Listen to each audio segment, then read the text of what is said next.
Assalamualaikum dear brothers and sisters. Welcome back in our team La Tutor. Myself Ahmad Sumro. I hope कि आप सब खैरियत से होंगे। तो आज हम अपनी लेक्चर सीरीज को कंटिन्यू कर रहे हैं। आज हम ट्रांसफर ऑफ प्रॉपर्टी एक्ट के ऊपर डिस्कस करेंगे। तो ऑलरेडी हम सेक्शन नंबर 6 तक कवर कर चुके हैं। आज हम इस वीडियो में सेक्शन नंबर 7, 8 और 9 जो है डिस्कस करेंगे। तो ट्रांसफर ऑफ प्रॉपर्टी एक्ट के मुताबिक जो सेक्शन नंबर 7 है आपका, वो डील करता है कॉम्पिटेंट टू ट्रांसफर। मीन्स कि कौन ऐसे शख्स हैं या कौन से शख्स हैं जो अपनी प्रॉपर्टी की इंटाइटलमेंट किसी दूसरे शख्स के नाम कर सकते हैं। तो वो कौन से शख्स हैं? According to this section 9, section number 9 में बताया गया है, सेक्शन नंबर 7 में बताया गया है।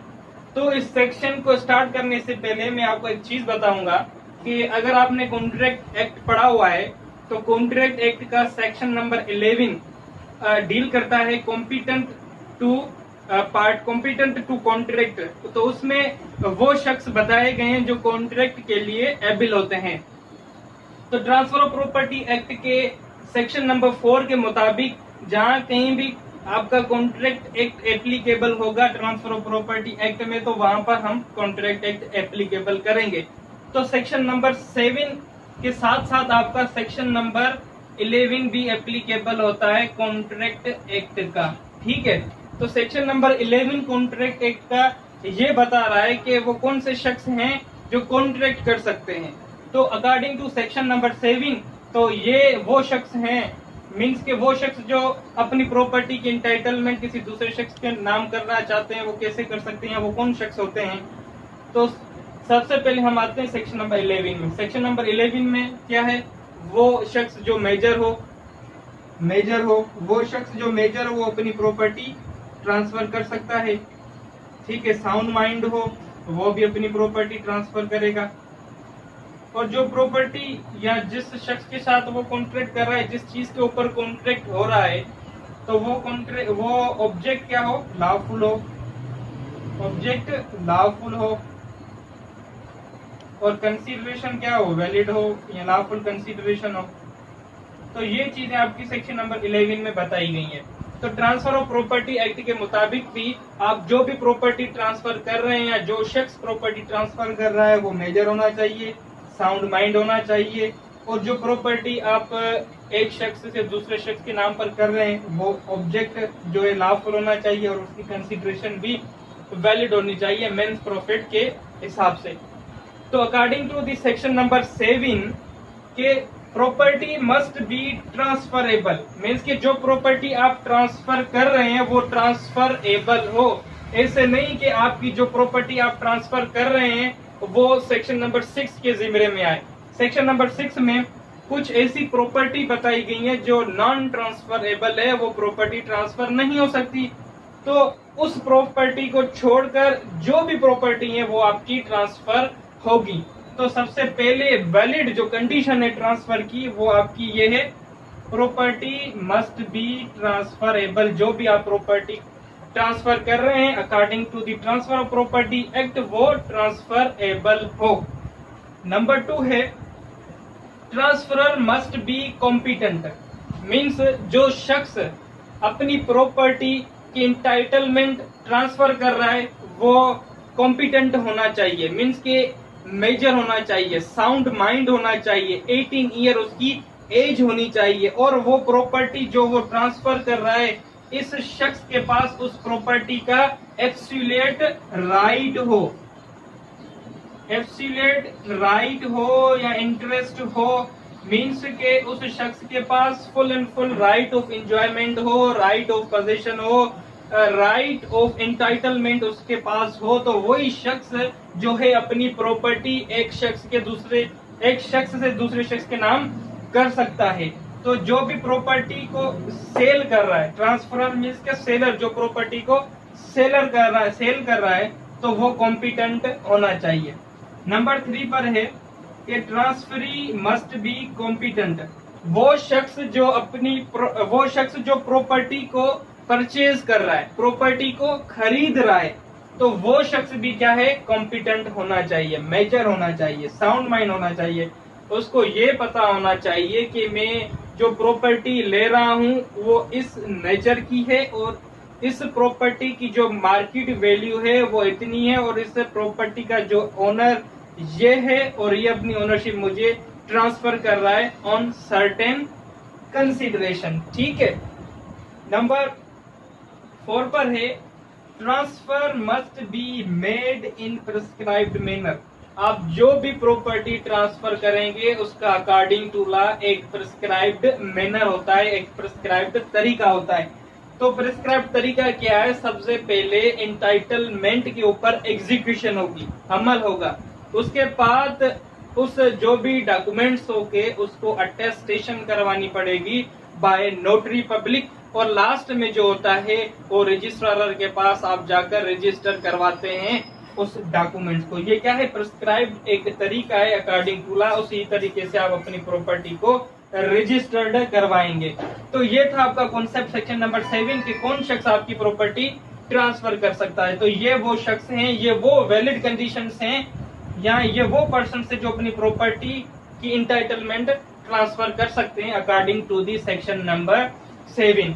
अब हम आते हैं सेक्शन नंबर 8 की तरफ। सेक्शन नंबर 8 का जो टाइटल है वो है ऑपरेशन ऑफ ट्रांसफर। तो बेसिकली ये जो टर्म ऑपरेशन है इसे हम सिर्फ एग्जीक्यूशन भी कह सकते हैं। ठीक है।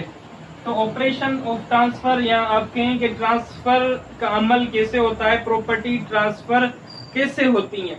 For example mister A transferor है और मिस्टर बी ट्रांसफरी है। मीन्स के मिस्टर ए अपनी प्रॉपर्टी को क्या कर रहा है? सेल आउट कर रहा है, सेल कर रहा है। मिस्टर बी उस प्रॉपर्टी को परचेस कर रहा है। तो मिस्टर ए जो है अपना एब्सोल्यूट इंटरेस्ट ट्रांसफर करेगा मिस्टर बी को। जो भी उस जमीन से अटैच थिंग्स होंगी, उस जमीन या उस घर से अटैच जो भी राइट्स होंगे वो ऑटोमेटिकली ट्रांसफर हो जाएंगे बी को, और उस हाउस की या उस जमीन की जो एंटाइटलमेंट होगी वो भी ट्रांसफर हो जाएगी बी के पास। तो ये होता है आपका ऑपरेशन ऑफ ट्रांसफर। अगर इधर कुछ कंडीशंस या कुछ चीजें बताई गई हैं ऑपरेशन ऑफ ट्रांसफर से कि कौन सी प्रॉपर्टी कैसे ट्रांसफर होती है, तो अगर आपकी प्रॉपर्टी जमीन है, ठीक है, तो जमीन मीन्स के लैंड है आपकी कोई प्रॉपर्टी, ठीक है, मिसाल तौर ये एक प्रॉपर्टी है, लैंड है, ठीक है। इस जमीन से अटैच जो भी चीजें होंगी, अगर कोई इस जमीन के ऊपर फसल है या इस जमीन के ऊपर कोई ट्री बना हुआ है, ठीक है, तो ये जो भी चीजें हैं आपकी ट्रांसफर होंगी। अगर कोई शख्स आपसे ये जमीन लेता है या आपसे अपनी ये जमीन किसी दूसरे शख्स को सेल करते हैं, तो उसके साथ साथ जो ऊपर फसल होगा या ऊपर जो ट्रीज होंगे वो भी ट्रांसफर होंगे। अगर आप वो ट्रांसफर नहीं करना चाहते तो वो already at the time of transfer आप बता देंगे, भाई इसके ऊपर जो भी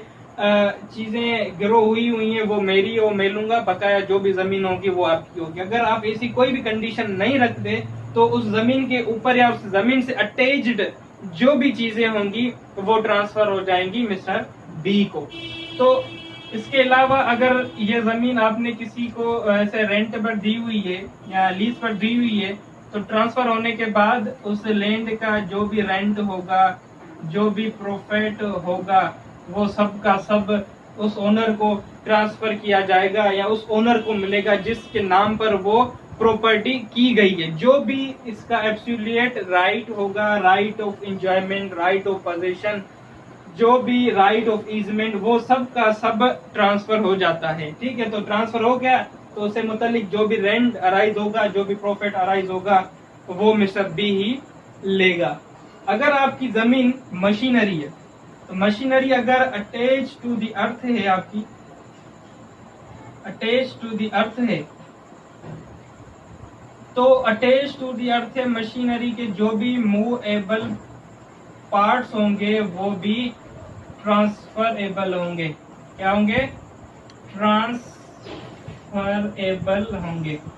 अगर प्रॉपर्टी एक मशीन है जो अटैच टू द अर्थ है, तो उस मशीनरी के जो भी मूवेबल पार्ट्स होंगे वो ट्रांसफर होंगे। फॉर एग्जांपल ये एक जमीन है और इसके अंदर ये एक मशीन जो लगाई हुई है, तो ये जो मशीन लगाई हुई है ये अटैच टू द अर्थ है और इसके अंदर जो भी मूवेबल पार्ट्स होंगे वो भी इंटाइटलमेंट के साथ ट्रांसफर हो जाएंगे, जो भी मशीनरी होगी आपकी, ठीक है। जो वो मशीनरी जो अटैच टू द अर्थ हो, जमीन से अटैच हो, तो उसके ऊपर जो भी मूवेबल पार्ट्स होंगे वो उसका राइट भी जो है ट्रांसफर हो जाएगा। उसके बाद आपकी आती है प्रॉपर्टी इज हाउस। अगर आपकी प्रॉपर्टी हाउस है, घर है, तो राइट ऑफ ईजमेंट भी ट्रांसफर होगा। उस घर के अंदर जो भी डोर्स होंगे, उस घर के अंदर जो भी उसकी कीज होंगी, उसके अंदर जो भी फिटिंग होगी लाइटिंग की, वो सब की सब आपकी क्या होगी, ट्रांसफर एबल होगी। अगर कोई शख्स मुझसे मेरा घर लेता है तो उसके घर में अंदर जो भी मेरा राइट ऑफ ईजमेंट होगा वो भी ट्रांसफर हो जाएगा। मेरा उस घर में जो भी दरवाजे लगे होंगे, उस घर के अंदर जो भी कीज होंगी, इसके अंदर जो भी लाइटिंग की फिटिंग होगी, उस घर के अंदर जो भी विंडोज लगी होंगी, वो सब की सब क्या होगी, ट्रांसफर एबल होगी प्रॉपर्टी के साथ। अगर आपकी प्रॉपर्टी हाउस है, घर है, ठीक है। फॉर एग्जाम्पल ये देखें, ये एक घर है, ठीक है, ये एक घर है, तो इस घर में एक इलेक्ट्रिसिटी आ रही है, ठीक है। ये इलेक्ट्रिसिटी इस घर में प्रोड्यूस हो रही है। यहाँ इस घर में एक पाइप की फिटिंग लगी हुई है, मीन्स के वाटर की फिटिंग लगी हुई है, इधर से वाटर आ रहा है इसके अंदर, तो ये आपका राइट ऑफ ईजमेंट है। तो ये भी आपकी राइट जो है ट्रांसफर हो जाएगा। ये इलेक्ट्रिसिटी की लाइनिंग भी लगी होगी और पाइपलाइन जो भी लगे हैं, वाटर जहाँ से आ रहा है वो भी होंगे। ऐसे नहीं होगा कि वो सिर्फ आपको घर दे और ये काट दे, ये फिटिंग निकाल दे, ऐसे नहीं होगा। जो भी आप अपनी प्रॉपर्टी सेल करेंगे तो आपका जो भी राइट ऑफ ईजमेंट है वो भी ट्रांसफर होगा। इस घर के अंदर जो भी विंडोज लगी होंगी, जो भी दरवाजे लगे होंगे, वो सब के सब ट्रांसफर एबल होंगे, वो सब के सब ट्रांसफर होंगे according to the section number 8। अब हम आते हैं कि प्रॉपर्टी इज अ डेब्ट और अदर एक्शनेबल क्लेम। अगर आपकी प्रॉपर्टी डेब्ट है या कोई दूसरा एक्शनेबल क्लेम है तो वो भी ट्रांसफर होगा। कैसे होगा? For example mister A mister B से क्या करता है, लोन लेता है, या सिंपली हम कहें डेब्ट लेता है, ठीक है। कितना लेता है 1 लाख।